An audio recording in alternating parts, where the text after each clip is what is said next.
ಸಂದರ್ಭದಲ್ಲಿ ರಾಮ್ ಭಕ್ತರನ್ನ ಟಾರ್ಗೆಟ್ ಮಾಡ್ತಾ ಇದೆ ಸರ್ಕಾರ. ಸೊ ಅದಕ್ಕಾಗಿ ಒಂದು ಅಭಿಯಾನ. ಯಾರು ರಾಮ್ ಭಕ್ತರು? ಅಲ್ಲ, ಈಗ ಇದು ಹುಬ್ಳಿ ವಿಚಾರಕ್ಕೆ ತೆಗೆದುಕೊಂಡ್ರೆ ಪೂಜಾರಿ, ಶ್ರೀಕಾಂತ್ ಪೂಜಾರಿ. ಸೊ 16 ಕೇಸ್ ಇರೋರು ರಾಮ್ ಭಕ್ತರು ಯಾರು ಸರ್? ಒಂದ್ ನಿಮಿಷ, ಯಾರು ಕೇಳ್ತೀನಿ, ಕೇಳಿ ಸ್ವಾಮಿ, ನಿಮ್ದೆಲ್ಲ ಪ್ರಶ್ನೆಗೂ ಉತ್ತರ ಕೊಡ್ತೀನಿ. ಈಗ ನೀವು ಕಳೆದ 6 ತಿಂಗಳಿಂದ ಇವ್ರು ಬಂದಾಗಿಂದ ಬಿಜೆಪಿ ಅವರು ಯಾವ್ದಾವ್ದಕ್ಕೆ ಹೋರಾಟ ಮಾಡಿದಾರೆ ಲೆಕ್ಕ ಹಾಕ್ರಿ. ಫಸ್ಟ್ ನನ್ನ ರಾಜೀನಾಮೆ ಕೇಳಿದ್ರು ವಿಜೇಂದ್ರ ಅವ್ರು ಬಂದ ತಕ್ಷಣ. ಅಶೋಕ್ ಅವರು ನನ್ನ ರಾಜೀನಾಮೆ ಕೇಳಿದ್ರು. ಯಾರಿಗೋಸ್ಕರ? ಇಲ್ಲಿ ಯಾವನೋ ಅವ್ರ ಬಿಜೆಪಿ ಅಭ್ಯರ್ಥಿ ಅವನೇ ಆಕ್ಸಿಡೆಂಟ್ ಮಾಡ್ಕೊಂಡು ಕೊಲೆ ಯತ್ನ ಅಂತ ಹೇಳಿದ್ರು. ಮೊನ್ನೆ 700 ಕ್ವಿಂಟಲ್ ಅಕ್ಕಿ ಸಿಕ್ಕಿದೆ. ಅವನ್ ರಾಮ್ ಭಕ್ತನ? 56 ಕೇಸ್ ಇದೆ ಅವನ ಮೇಲೆ. ಅವ್ರಿಗೆ ಟಿಕೆಟ್ ಕೊಟ್ಟಿದ್ರಲ್ಲ, ಅವನ್ ರಾಮ್ ಭಕ್ತನ? ಅವ್ನ್ ಕರ್ಸೇಬೇಕ? ಸದನ ಬೆಳಗಾಂನಲ್ಲಿ ರೈತರ ಪರವಾಗಿ ಧ್ವನಿ ಎತ್ತಿಲ್ಲ. ಕೇಂದ್ರ ಸರ್ಕಾರದ ಏನು ಅನ್ಯಾಯ ಆಗ್ತಾ ಇದೆ ಅದ್ರ ಬಗ್ಗೆ ಧ್ವನಿ ಎತ್ತಿಲ್ಲ. ಯಾರ ಬಗ್ಗೆ ಧ್ವನಿ ಎತ್ತಿದ್ರು? 2 ದಿನ ಕಲಾಪ ಹಾಳು ಮಾಡಿದ್ರಲ್ಲ ಬಿಜೆಪಿ. ಯಾವ ರಾಮ್ ಭಕ್ತನಿಗೋಸ್ಕರ? ಪೃಥ್ವಿ ಸಿಂಗ್ ಅಂತ ಅವನ ಹೆಸರು, ಪೃಥ್ವಿ ಸಿಂಗ್. ಅವನೇ ಇರ್ಕೊಂಡು ಅವನೇ ಮಾಡ್ಕೊಂಡು ಅವನಿಗೋಸ್ಕರ ಕಲಾಪ ಹಾಳು ಮಾಡು. ಅವನ ರಾಮ್ ಭಕ್ತ? ಅವ್ರ ಮೇಲೆ ಏನೋ ಮಾರಕ ಶಸ್ತ್ರಗಳು ಇಡೋ ವಿಡಿಯೋ ಇದೆ. ಗಾಂಜಾ ಅವನ ಹೊಲದಲ್ಲಿ ಬೆಳೆಸ್ತಾನಂತ ಅವನೇ ಹೇಳಿರೋಂಥ ವಿಡಿಯೋ ಇದೆ. ಅವನ್ ರಾಮ್ ಭಕ್ತವ? ಈ ಮೊನ್ನೆ ಹುಬ್ಳಿ ಪ್ರಕರಣದಲ್ಲಿ 16 ಕೇಸ್, ಅವು ಬರೀ ಇದು ಒಂದೇ ಅಲ್ಲ, ಹೈಕೋರ್ಟ್ ಒಂದು ಆದೇಶ ಕೊಟ್ಟಿದೆ, ಲಾಂಗ್ ಪೆಂಡಿಂಗ್ ವಾರೆಂಟ್ ಕೇಸಸ್. ಇದು ಅರ್ಥ ಆಗುತ್ತಾ ಬಿಜೆಪಿ ಅವರಿಗೆ?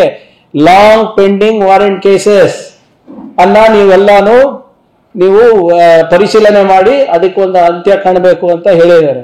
ಅವಾಗ ಇಡೀ ರಾಜ್ಯದಲ್ಲಿ ಆಗಿದೆ. 600ಕ್ಕಿಂತ ಹೆಚ್ಚು ಕೇಸಸ್ ಆಗಿದೆ. ಅಲ್ಲೇ ನಮ್ಮ ಹುಬ್ಳಿನಲ್ಲಿ 36 ಕೇಸ್ ಇದೆ. ಅದರಲ್ಲಿ ಈ ಪ್ರಕರಣನೂ ಒಂದು. ಇದೇ ಪ್ರಕರಣದಲ್ಲಿ 3 ಜನ ಇದ್ರಲ್ಲ, ಇಬ್ರಿಗೆ ಬೇಲ್ ಸಿಕ್ತು. ಅವ್ರ ಬಗ್ಗೆ ಯಾಕೆ ಮಾತಾಡಿಲ್ಲ ಬಿಜೆಪಿ ಅವರು? ಅವ್ರ ಹೆಂಗ್ ಬೇಲ್ ತಗೊಂಡ್ರು? ಅವನು ಇನ್ನೊಬ್ಬ ಯಾರು ಬೇಲ್ ತಗೊಂಡ, ಧರ್ಮರಾಜ ಯಾರೋ ಒಬ್ಬ ಇನ್ನೊಬ್ಬ ವ್ಯಕ್ತಿ, ಹೆಸರು ಸರಿಯಾಗಿ ಗೊತ್ತಿಲ್ಲ, ಔಟ್ರೈಟ್ ಆಗಿ ಆಚೆ ಬಂದು ಹೇಳ್ತಾರೆ, ಇವ್ರದೆಲ್ಲ ನಂಬಕ್ ಹೋಗ್ಬಾರ್ದಪ್ಪ, ಇವರು ಬರೇ ನಮ್ಗೆಲ್ಲ ಉಪಯೋಗ ಮಾಡ್ತಾರೆ, ಯಾರು ನಮ್ ನೆರವಿಗೆ ಬಂದಿಲ್ಲ ಅಂತ ಹೇಳ್ತಾರೆ. ಇವ್ರೆಂತ ಕರ್ಸೇಬೇಕ್ರು? 16 ಕೇಸ್ ಹಾಕೊಂಡಿದ್ದಾರೆ. ಇಲ್ಲಿಗಲ್ ಸಾರಾಯಿ, ದೊಂಬಿ ಎಬ್ಸಕ್ಕೆ, ಮಟ್ಕಾ ಜೂಜು ಆಡ್ಸೋರಿಗೆ ನೀವು ಕರ್ಸೇಬೇಕ್ರಂತೀರೇನ್ರಿ? ಇಂಥವ್ರಿಗೆ ನೀವು ಬೀದಿಗೆ ಬೀಳ್ತೀರಾ? ಆಮೇಲೆ ಯಾರು ಹಾಕ್ಸಿರೋದ್ ಕೇಸ್ಗಳು? ನಾವ್ ಹಾಕ್ಸಿದೀವ ಈ 16 ಕೇಸು?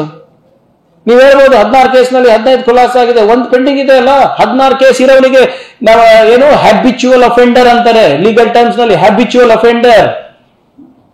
ಆಯ್ತಪ್ಪ, ಈ ಕರ್ಸೇಬೇಕ್ರ ಬಗ್ಗೆ ಇಷ್ಟು ಪ್ರೀತಿ ಇದ್ದಿದ್ರೆ ಬೊಮ್ಮಾಯಿ ಹೋಮ್ ಮಿನಿಸ್ಟರ್ ಇದ್ರು, ಅಶೋಕ್ ಅವ್ರ ಹೋಮ್ ಮಿನಿಸ್ಟರ್ ಇದ್ರು, ಏನ್ ಮಾಡ್ತಾ ಇದ್ರಿ? ಕತ್ತೆ ಕಾಯ್ತಾ ಇದ್ರ? ನೀವು ತೆಗಿಬೇಕಾಗಿತ್ತು ಕೇಸ್ಗಳು ಅವಾಗ. ಯಾಕೆ ತೆಗ್ದಿಲ್ಲ? ಎಲ್ಲ ಕರ್ಸೇವಕರು ಪ್ರಾಮಾಣಿಕವಾಗಿ ಯಾರು ಕರ್ಸೇವಕರು ಇದ್ದೀರಾ ನೀವು, ಯಾರು ನಿಜವಾದ ರಾಮ್ ಭಕ್ತರು ಇದ್ದೀರಾ ನೀವು, ದಯವಿಟ್ಟು ನಿಮ್ ಲೀಡರ್ಸಿಗೆ ಕೇಳಿ. ಅಶೋಕಣ್ಣ, ಯಾಕೆ ನೀವು ನಮ್ ಕೇಸ್ ವಾಪಸ್ ತಕ್ಕೊಂಡಿಲ್ಲ? ನಾವು ಧರ್ಮದ ಪರವಾಗಿ ಹೋರಾಟ ಮಾಡಿದ್ರಲ್ಲ, ನಿಮ್ ಪರವಾಗಿ ಹೋರಾಟ ಮಾಡಿದ್ವಲ್ಲ, ಯಾಕೆ ಕೇಸ್ ವಾಪಸ್ ತಕೊಂಡಿಲ್ಲ? ನೀವೇ ಹೋಮ್ ಮಿನಿಸ್ಟರ್ ಇದ್ರಿ, ಬೊಮ್ಮಾಯಿ ಅವರೇ ಹೋಮ್ ಮಿನಿಸ್ಟರ್ ಇದ್ರಲ್ಲ, ಯಾಕೆ ತಕ್ಕೊಂಡಿಲ್ಲ? ಕೇಳ್ಬೇಕಲ್ಲ ಅವರಿಗೆ. ಇಂಥ ಹ್ಯಾಬಿಚುವಲ್ ಅಫೆಂಡರ್ಸಿಗೆ ನೀವು ಬೀದಿಗಿಳಿತೀರಾ? ರೈತರ ಪರವಾಗಿ ಇಳಿದಿಲ್ಲ, ಯುವಕರ ಪರವಾಗಿ ಇಳಿದಿಲ್ಲ, ಮಹಿಳೆಯರ ಪರವಾಗಿ ಇಳಿದಿಲ್ಲ, ಕನ್ನಡಿಗರಿಗೆ ಆಗ್ತಾ ಇರುವಂತ ಅನ್ಯಾಯ ಪರವಾಗಿ ಇಳಿದಿಲ್ಲ. ಇವ್ರಿಗೆ ರಾಮ್ ಭಕ್ತರ ಡೆಫಿನಿಷನ್ ಕೊಡ್ತೀರಾ ನೀವು? ಬಾಬಾ ಬುಡನ್ಗಿರಿ ಕೇಸ್ ಅಂತ ಹೇಳ್ತಾ ಇದ್ರಿ. ಅವ್ರ ಮೇಲೆ ಕೇಸ್ ಹಾಕಿದ್ ಯಾರು ಗೊತ್ತಾ ನಿಮ್ಗೆ?